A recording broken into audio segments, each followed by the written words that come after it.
இயேசுவும் ஆசி பெற்றவரே. புனித மரியே இறைவனின் தாயே, பாவிகளாய் இருக்கிற எங்களுக்காக இப்பொழுதும் எங்கள் இறப்பின் வேளையிலும் வேண்டிக் கொள்ளும். ஆமென். தந்தைக்கும் மகனுக்கும் தூய ஆவியாருக்கும் ஆட்சி உண்டாவதாக. தொடக்கத்தில் இருந்தது போல இப்பொழுதும் எப்பொழுதும் என்றென்றும் இருப்பதாக. ஆமென். ஓ என் இயேசுவே, எங்கள் பாவங்களை பொறுத்தருளும், எங்களை நரகத்திலிருந்து மீட்டருளும், எல்லாரையும் எங்களுக்கு பாதையில் நடத்தியருளும். முதலில் யாருக்கு அதிக தேவையோ அவர்களுக்கு சிறப்பான உதவி புரியும். மூன்றாவது மறை உண்மை.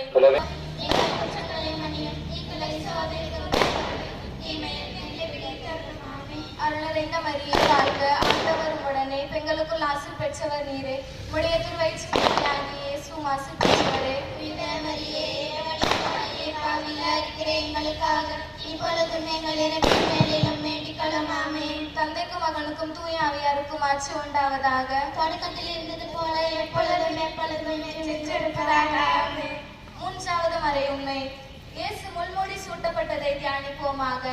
விண்ணுலகில் இருக்கிற எங்கள் தந்தையே, உமது பெயர் தூயதென போற்ற பெறுக. உமது ஆட்சி வருக. உமது திருவுளம் விண்ணுலகில் நிறைவேறுவது போல மண்ணுலகிலும் நிறைவேறுக. எங்கள் அன்றாட உணவை இன்று எங்களுக்கு. ஆமென். அருள்